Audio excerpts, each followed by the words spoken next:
Actionism is a term I've come across recently that I really enjoy. So an activist obviously is someone who has ideas they care about and expresses their opinions about it. And may lead to action, but doesn't necessarily. And so for me, as you can tell from the conversation and the companies I'm involved in, there's issues I care about and I'm taking action. And these companies are a form of action. Obviously, the choices I make as a consumer are still important. That idea that everyone's voice is very important, but how do we get beyond the voice to action? It's a very actualizing thing that when you are working on things that you care about can be very empowering and inspiring. For me, it's more than talk. It is real impact through the work. It's wonderful to see people who try our product and they're inevitably surprised. Oh, I didn't know this could taste this good.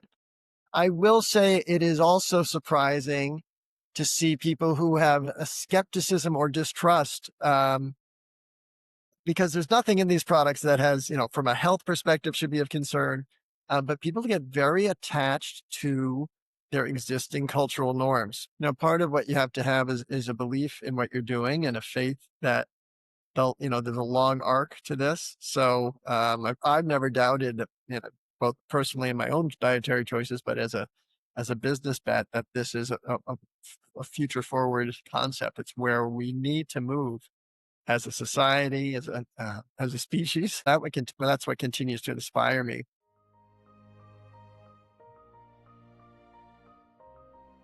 Hello, friends. It's Donnabelle, your host of To Hum is Human, a podcast where we explore the transformative power of tuning into our intuition to express our passionate purpose. I'm so glad you're here.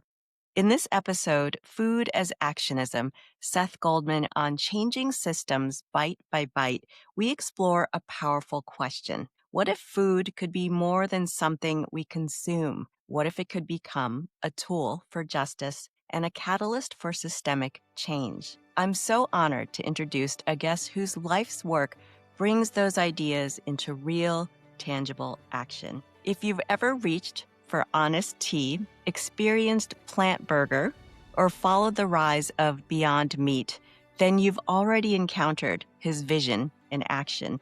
Seth Goldman is the co-founder of Honest Tea, Just Iced Tea, and Plant Burger, the chair of the board at Beyond Meat, and now serves as chair of the Mission Guardians for Tony's Chocolonely, a company dedicated to ending exploitation in the cocoa industry.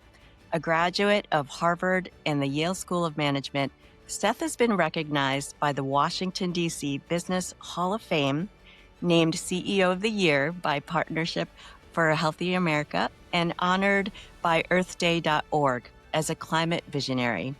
He's also the co-author of a best-selling graphic memoir, Mission in a Bottle, which chronicles the creation of Honest Tea and what it means to build a mission-driven business inside a corporate landscape. But beyond the impressive titles and accolades, what stands out most to me about Seth's work is its heart, the belief that every sip, every bite, every choice is a chance to participate in a world we want to see. Welcome, Seth. Thank you, Donnabelle. What a beautiful introduction. That was so nicely said. I hope I live up to it. Well, that's all you, Seth. So, Seth, looking back, even before you had titles like entrepreneur or activist, were there early moments, maybe in childhood or adolescence, that hinted you were someone who would challenge systems instead of simply operate within them? That's an interesting question. I definitely had the energy of an entrepreneur, meaning I was doing lots of different activities, but it was all kind of within the system. I was pretty obedient as a child, following my parents' directions and not getting into too much trouble at school, but I'm involved in sports and music and student government, debate, other undertakings, in that both in high school and college. So I definitely had a lot of energy, but it was pretty much within the lines, I guess, growing up. And then the start of where I would say I started to go, I don't know if it's counterculture, maybe you could use that phrase, is in high school when a lot of my peers started drinking beer. That was a separation point. And I'm like, that doesn't interest me, doesn't feel authentic. For some of them, that doing those things wasn't necessarily authentic, but it was something they were doing to go along with what everyone else was doing. And so for me, it was a deliberate choice to separate. I continued to evolve more to just follow my own beat, my own rhythm. Still was doing government internships. And I guess just as I continued to work, I realized that there were causes that I cared about that either weren't being addressed or weren't being spoken about. Obviously, one of them being the environment. And then certainly as I got older, what happens to animals in our food chain. And the biggest kind of catalyst for me, at least on the plant-based side, was actually having our sons. We have, my wife and I have 3 sons, and they, in particular, our oldest, started asking questions that broke through the way we think about things. That led to the whole path around plant-based food. But even launching Honest Tea, I think for me was, I always felt like I was going to be creating something, a vehicle for activism. And when we started with Honest Tea, we knew where we wanted to go. We wrote a very early mission statement about making sure what we're doing was healthier, better for the environment, better for the supplier communities. We didn't necessarily know what form it would take. But as every step, as we grew the business, we kept working, diving deeper into these commitments. And I think for me, that continued to push me more toward that mission-driven path. Well, Seth, I'm actually curious about one of the questions that your sons had asked you that really hit you in a different way. Could you remember one in Yes, particular? sure. So it was our oldest son, Jonah, and we had gone to an animal sanctuary, a farm animal sanctuary. And so we had a wonderful day there. And in particular, this one rooster, whose name was George, was just following us around. And he really had a personality. He wasn't just a bird. He was a character. Mm, And then within days of that visit, we went and got, we used to love this Peruvian chicken on the spit. It was like so mm-hmm, delicious. And Jonah was eating that and he kind of looked at it. He said, looks a lot, the shape is a lot like George, the rooster. And what's the difference between George and this? And that was a great answer. mm, And then he started to say, well, if we can nourish ourselves without having to kill animals like George, why wouldn't we try to do that? And mm, it seemed like, well, that seems like a pretty obvious, because in fact, of course, we could nourish ourselves without eating George. mm-hmm. And then he actually became the first in our family to be vegetarian. This was when he was age 10. And then Wow. he convinced his 2 younger brothers to join him. Mm-hmm. And a few years later, he convinced his parents to join. And he's now 33. So that was 23 years ago that Wow. we started that. And initially it was mostly just to show empathy towards a middle school child who's Mm-hmm.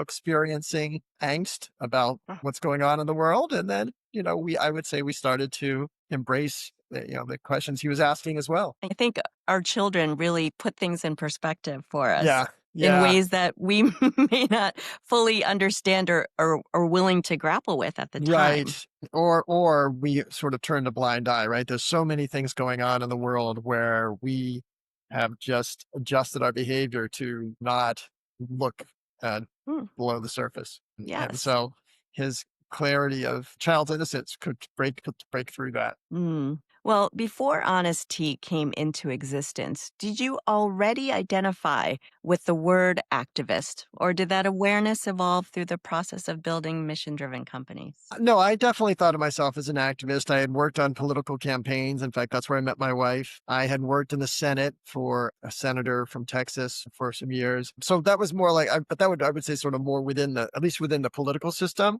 Mm, Where it kind of crossed over for me is that I had also run a nonprofit in Baltimore that was a kind of a model program for what became AmeriCorps. And while running that program, I realized that this whole movement, national service, needed management skills. And that's when I went to business school. And while in business school, I came to see that there were public causes that could be pursued through the private sector. And that's, I would say, where I kind of, by bringing kind of a political activist mindset to the private sector, I would say that was where I crossed over and maybe became a little more, definitely more entrepreneurial and a little more counter to what most business leaders were doing and thinking. well, Honest Tea, when it came out, was revolutionary in the beverage space. Could you Mhm. briefly tell our listeners about Honest Tea and what lessons you carried from that journey into just iced tea? Sure, sure. So Honest Tea started as just a less sweet tea brewed with real tea leaves, and both of those things were unique. Most bottled tea was not, it was much more of a powder or syrup, and then minimally sweetened. We use 1 or 2 teaspoons of sugar for the bottle, whereas most bottled tea was 8 to 10 teaspoons of sugar. So a lot less sweet. And then within our first year, we created the world's first organic bottled tea. And so that was a commitment around environmental sourcing and environmental protection. And then 5 years into the business, we created the first fair trade certified bottle tea, which is a commitment to the supplier communities. So we're paying back and investing in these communities with every pound of tea we buy.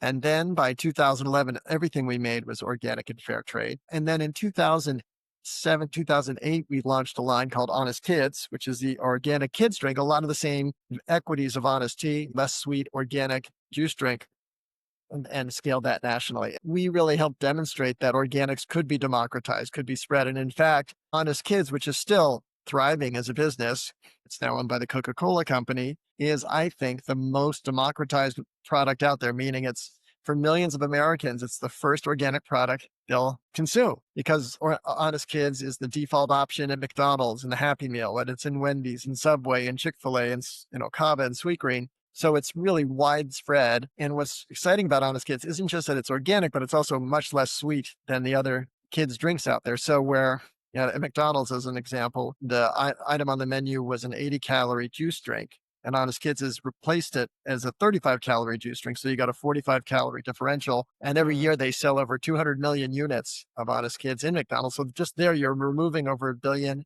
empty calories from the American diet.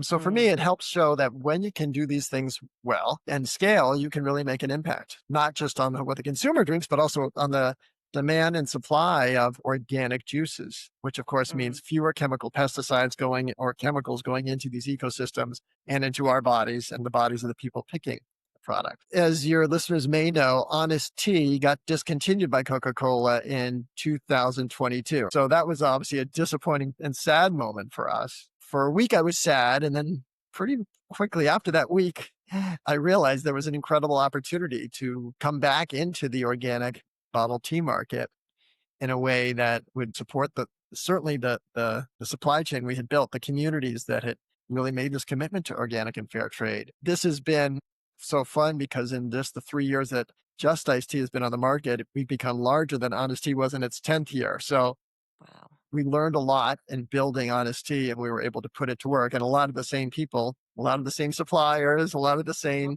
supply chain, and both the production and material supply, but also the distribution and retailers and consumers have been Mm-hmm. reunited. It feels more joyful this time because we know what we're doing. We know the impact we can have, and we're really doubling down on it. One of the things we're doing is we've launched a campaign to raise funds for a health clinic in Mozambique. Mozambique is our primary tea growing country, and we're working in a community that has very little access to healthcare. And so we're building a diagnostic clinic in the community where we source the tea. Beautiful work. The fact that it's doing better than Honest Tea is just a testament for what you've built and then the demand that then Yeah. comes from it. But how did you rebuild a value-driven company after selling one to a corporate giant? Well, that was very easy because, as I shared, Honest Tea evolved on its mission. And for Just Iced Tea, day one, we were organic, fair trade, lower calorie. By the way, Honest Tea used to sell in a plastic bottle and glass bottle. With Mm. Just Iced Tea, we're only selling in glass and in cans. We're not selling in plastic at all. So I just say our vision has been sharpened. The other thing is that Honest Tea, one reason it was so hard to build Honest Tea, there wasn't a market when we started. Creating that category was really challenging. It took time. It took some pain just because we weren't selling as quickly as the sweet teas. So Honest Tea was a bit ahead of its time. But what's exciting for Just Iced Tea now is that we've met the moment. This is where consumers are. So I think our acceptance and our velocity in the stores is much higher than it was for Honest Tea, which of course helps. What does just sweet enough mean beyond flavor? Is it also a statement about balance, ethics, and restraint, perhaps in business? Well, it's this whole word of just is what we're leaning into on every aspect. So just ice, and of course it has the word justice in the name. Hmm. So first thing is just the taste, right? What you're tasting is the true taste of tea. You get some sweetener, but you're not tasting any artificial ingredients. The other piece is that it's justice for the consumer in the sense that this is a product that is what it says it is. And it also is a chance for the consumer to have a say in what happens. One of the discouraging developments when Coca-Cola discontinued on this tea, a lot of people said, well, why do these big companies get to dictate what we get to choose? And in a way, Hmm. this is justice. Let the consumer choose. And so far, they're choosing that in a way that affirms we should be around. But then for us, also justice for the environment. I do believe we can grow our business in a way that is in harmony with the environment, meaning relying on regenerative organic approaches. So we're nourishing the earth as opposed to just extracting from it. And then finally, and very importantly, let's make sure there's justice for the workers. The supply chain, there's great imbalances in the way wealth is distributed.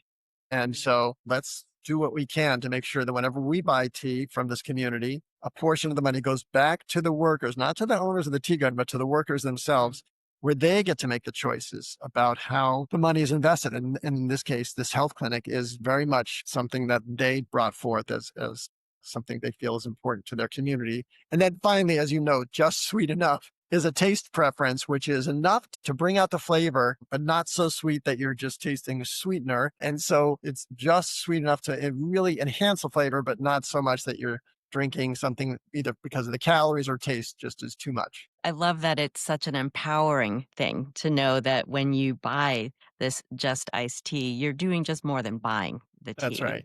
That's right. Now, you also founded Plant Burger, PLNT Burger, and you are chair of the board at Beyond Meat. You didn't just launch a product, you helped shape a movement around plant based eating. How do you define actionism in this context? Yes, actionism is a term I've come across recently that I really enjoy. So, an activist obviously is someone who has ideas they care about and expresses their opinions about it. May lead to action, but doesn't necessarily. And so, for me, as you can tell from the conversation and the companies I'm involved in, there's issues I care about, and I'm taking action. And these companies are a form of action. Obviously, the choices I make as a consumer are still important. That idea that everyone's voice is very important, but how do we get beyond the voice to action is Mm, also when we can take action is important. So I am very fortunate that I've had the chance to really take action. And it's a very actualizing thing that when you mm, are working on things that you care about can be very empowering and inspiring. For me, it's more than talk. It is real mm. impact through the Mhm. work. Well, Seth, what have you learned about human behavior from watching people order a plant based burger for the Hmm. first time? Yeah. Well, it's wonderful to see people who try our product and what they're inevitably surprised. Oh, I didn't know this could taste this good. I will say it is also surprising to see people who have a skepticism or distrust because there's nothing in these products that from a health perspective should be of concern. But people get very attached to their existing cultural norms. And I'll Mm, never forget early on, just when our boys started to become vegetarian, we were at some cousin's house. They were having a cookout, and the boys were saying, "Well, we're going to be vegetarian." And the mom that they were talking to was getting some burgers grilled for a barbecue, and just, "Oh, but tofu's so gross." And as she was saying this, she was molding dead cow flesh into mm, patties. And so right. the idea that a soybean product is gross, but dead cow flesh isn't gross. It just shows how our behavior, or how we've been sort of actualized. And by the way, I say this, I really mean that it's not judgmental at all. I always recall my father was one of the most ethical people I know. And yet he loved veal. For him, Mm, there was no filter like, oh, this is a baby cow. It was just like, mm. he liked the taste of it. So the cultural emotions attached to meat and to other parts of the way we were raised can be very powerful. Well, now I'd like to go into this other project that you're with here as chair of the Mission Guardians at Tony's Choco Lonely, which I love the name. You're Yeah, confronting exploitation in cocoa production. What right. does ethical indulgence look like? Cocoa is a very interesting crop. It's a commodity crop. It is, again, not too different from tea produced in some of the poorest countries in the world. The other thing that makes cocoa different is that whereas tea is grown in large gardens where production and the picking is all centralized, cocoa is much more disparate. There aren't large cocoa farms, they're more just cocoa areas. And so a lot of times the farmers are out in a small 1 or 2 acre farm that may be their own, and they're picking cocoa, bringing it to a central cooperative.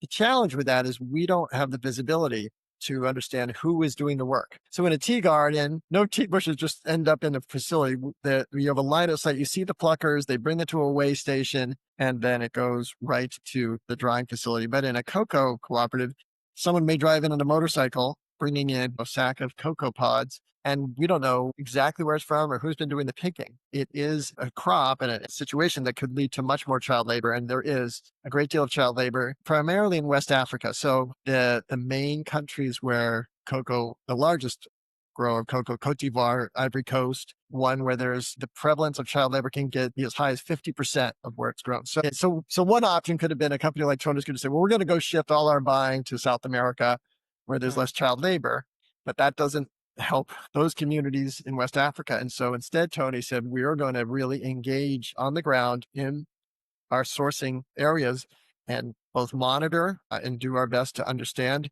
who is producing the product, but mhm, then also do the training to help others spot. And then, more equally important, provide the resources so that when child labor is spotted or detected, there's education to provide a different path for children. There's apprenticeships for older children who may be, so they actually can be doing work where it's more constructive than child labor. mm, And it's hard work. And it's by mhm, definition a lot of gray areas. There's sometimes it's somewhat, well, if someone helps out after school, is that child labor or is that just helping the family business? So mm, it requires a lot of nuance and real investment in the community. And I think what I appreciate about Tony's is they certainly aren't saying they're perfect. They'll still say the prevalence of child labor. There is child labor in their supply chain, but it's not 50%. It may be as low as 5%. Maybe it's mm. 20% in a new cooperative, but they work with the cooperative to get child labor prevalence lower. It's a wonderful, hopefully inspiration for other companies to show how to do it. And what I also appreciate about Tony's is despite this very serious work, and it is, serious and it can be intense, it's still as a package, as a brand, it's a fun brand. The bars look Mm. much more like Wonka bars. It's fun language. It's just delicious chocolate. So it's a company I'm really glad to be associated with. I appreciate that they were willing to stay in that area and Right. instead of bypassing, working through that Right. and then hopefully bringing a next generation of more informed Yeah. workers. And then just to share with you the mission guardians, because they didn't really explain that. So Tony's as a company, they have a board, they have a governing board, and the board's main task is to protect shareholders and sort of guide the corporation. But they wanted to create a different group called the Mission Guardians, whose sole agenda is to protect the mission of the Mm, business. So in fact, I'm not a shareholder in Tony's. I'm not allowed to be under this arrangement. My only constituent is the mission of the business, the 5 sourcing principles, make sure those are adhered to, which is kind of freeing. Like I have a very clear charter with along with 2 other wonderful mission guardians. It's so far the company has been very responsive to our concerns. I think I actually haven't even heard of anything as such as a mission guardians. And I feel like that's critical in these endeavors because most of the time people are just looking at the bottom line Yeah, it and is a new focused on model. that. I'm happy that Tony's is reconciling both joy and justice in their packaging, but we don't often talk about craving in activism. Can desire be a tool for change? Sure. Look, I mean, tea has caffeine in it, and some people really crave that little boost they get from our tea. Same with chocolate. I know Mm, a lot of people who love chocolate, and there's nothing wrong with that. I think what we have the opportunity to do is to channel those cravings mhm. into more constructive impact. Well, many people see only your success. You've done so many incredible activist, impactful projects and motions. Can you share a moment when things fell apart and what kept you anchored? It happens all the time, and frankly, there's a lot of challenges in the plant-based world right now. The category has been under pressure. The meat industry has really successfully raised questions that undermine what we would think are obvious truths about what we're doing. There's Mm, even the absurd argument raised that plant-based meat consumes more land than animal based, which is just like, I don't even, Wow. part of what you have to have is a belief in what you're doing and a faith that there's a long arc to this. So I've never doubted, both personally in my own dietary choices, but as a business bet that this is a future forward concept. It's where we need to move as a society, as a species. Hmm. And so that's what continues to inspire me. But that's certainly there's certainly been setbacks with honesty. We had a brutal 6 years where we owned a bottling plant or co-owners of a bottling plant, and that was just a very challenging time because that was not a successful business. We were losing money and it almost brought down honest tea. It certainly was physically draining to me because it was a bottling plant in Pittsburgh and I'm based in Bethesda and I was going back and forth all the time. And that was also when my wife and I were raising our three sons. And so I wanted to be present for them. It was a lot of stress and strain. So part of what kept me going was the belief that, the business was important, what we were doing important, but also what kept me going was our three sons and my wife just having that other source of joy when we talk about things we're proudest of. It's easily our family. I'm certainly gratified by the way the businesses have been successful. Our family gives us just so much joy and pride. And that's a wonderful resource for keeping me energized. Well, it's funny because I was just going to ask you if success ever becomes a trap, and maybe sometimes being a brand can overcome the human aspect of who you are. It's wonderful when we get to see success with our product, and we've had some really fun wins. When I think about what success is, it's being able to see our family and our sons and now their families continue to blossom. And so I would never confuse what real success is with that. I imagine so. Many of your products and projects touch on healing, healing supply chains, healing diets, healing exploitation. Do you see this work as a form of collective soul healing, even if that language isn't used in boardrooms? Yeah, we don't use that language, but tea itself is just a beautiful, it's leaves and water, right? Mm. It is from the earth directly. And so it is a way for people to align themselves more closely with the planet. And frankly, I think plant-based food eating as well, right? That to have a diet where you're not involved in the pain and suffering and destruction of other living creatures, it can be a very healing thing. So our family had been vegetarian for, let's see, I guess about 30, 25 years before the pandemic. Mm. And then during the pandemic, not coincidentally, it just happened that we became vegan right before. And it was a wonderful way to deal with the imbalances that they felt like there were in the world, to feel like we were living in a way that was very aligned with the planet. And it wasn't just sort of how our bodies were recovering more quickly and feeling better, but it was also just psychologically feeling like we're able to coexist within the world Yeah. in a way that was more peaceful and holistic. There is a lot of healing. Ultimately, what we consume nourishes us and it becomes us. And so Hmm. there's a lot of karma, and to use the new age word, that Yes. goes that what we put into our body. Exactly. With the new flavors of just iced tea, is there one in particular that just is so popular that people can't get enough of it? Our top seller is our peach oolong tea, and it Mm. goes back to that was a recipe we actually launched with Honest Tea. It was called peach oolong in 2003. That was our first fair trade tea. So it's kind of what and was world's first fair trade tea. So I appreciate that is still the top seller is really wonderful. And of course, everything we sell now is fair trade, but it's nice to see that what we started still continues to nourish our business. Well, who gets to name the teas? So our names with Just Ice Tea are much less creative. They're more straightforward. Like I said, we have Pichu Lalong, we have not as many clever or punny names here. We have one we just launched called Enjoyment Tea, which is obviously a mint Nice. tea. Yeah. We figured just to be a little more direct and straightforward probably makes sense.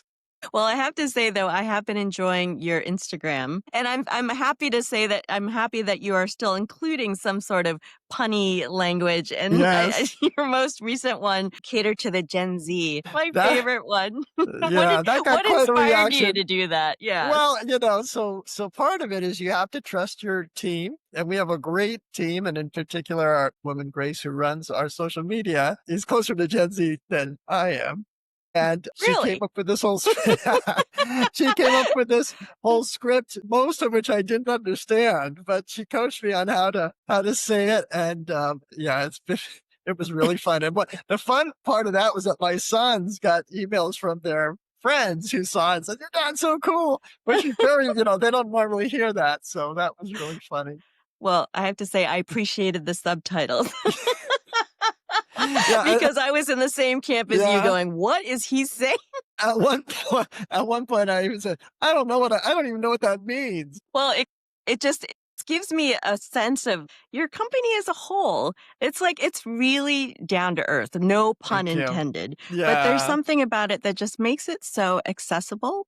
Mm. And the fact that you are choosing to be part of that when you decide to choose just iced tea like that. I mean, Yeah, there's so thank many you. other levels That's to that. exactly what we're trying to do. And look, the work is serious, and obviously building this health clinic in Mozambique will have a very major impact on the lives of these villagers. But that doesn't mean we need to give all of that burden to the consumer. The consumer Mm. just has to say, "This is a delicious tea, fun brand, pretty label, whatever's going to get them to buy the tea." They don't have to have all of that context to be able to make the kind of impact we want them to make. Well, for those who are overwhelmed by the global crises, climate change, labor exploitation, food injustice, what is one small conscious act Oh each my listener goodness. could Well, take today that actually yeah. shifts the system? There's so many, and that's part of what we just want to help people appreciate. In fact, the name of our enterprise is Eat the Change, right? So we Mm, sell just iced tea, but we incorporate it as Eat the Change because we want people to start making the dietary choices that reflect what they want to see change in the world. And so it is literally, can you choose organic when it's an option? Can you choose fair trade when it's an option? Can you find a plant-based analog to what you're consuming that will use less land, less water, and may lead to less suffering for living mm, organisms? And so these are literally, in the course of a day, dozens, or at least three very discernible segments, right? Breakfast, lunch, mhm, and dinner, not to mention mhm. the courses within them where we have that opportunity. When you look at the next generation of entrepreneurs and change makers, what gives you hope? Well, first of all, that they see through a lot of the corporate messaging. So as much as I Mm, talk about how it's disappointing to see people still so closely attached to those cultural norms that we were raised on, a lot of younger people are better at separating out those things because a lot of the things, the terms and ideas we grew up with don't mean anything to them, whether it's a phone is plugged into a wall, a car, the only way to get a car is to own one, the only mm, way to live somewhere is to have a rent. I mean, there's mhm. just everything's so much more flexible. And so certainly the only way to communicate somebody is by a letter or by calling them. Right. Those two modes, the forms of communication I know people that go years without resorting to either of those two things. Oh my gosh, it's a lost Yeah. art. So they can have a much more malleable or flexible view of choices. And so the idea that meat is the only way you can have meat is have it come from an animal. They recognize that. And of course, starting to connect the dots around the choices they make. I would say we're still going against a big mainstream tide. Certainly the growth shows others are catching on. Mhm. And I think over time it'll continue. I think it's starting to become a big surfboard, actually. I'd love to ride Riding the that wave. tide. That's Yeah. right.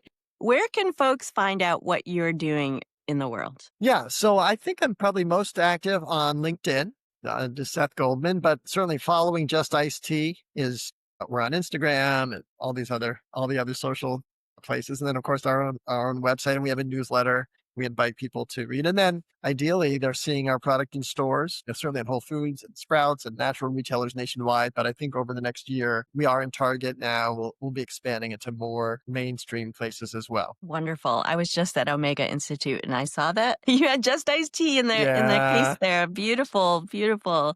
Well, Seth Goldman, you remind us that change doesn't only happen in boardrooms or Mm, protests. It mhm. happens in the grocery aisles where Every day. what we feed our families and what we choose to support, and now how we can infuse purpose into even the most ordinary actions. I thank you for modeling what it looks like to lead with integrity and heart. I have to say heart because these systems that are around here don't often include space for that and those Right. types of Yeah. values. So I really enjoyed our conversation. Thank you, Donnabelle. It was wonderful to talk with you. And yeah, for us, that message to the consumer is to realize your power. We all Mm, have this power. It's really not that hard to tweak your daily decisions. This power in the purchase. Mhm. Thank you. Thanks for being here.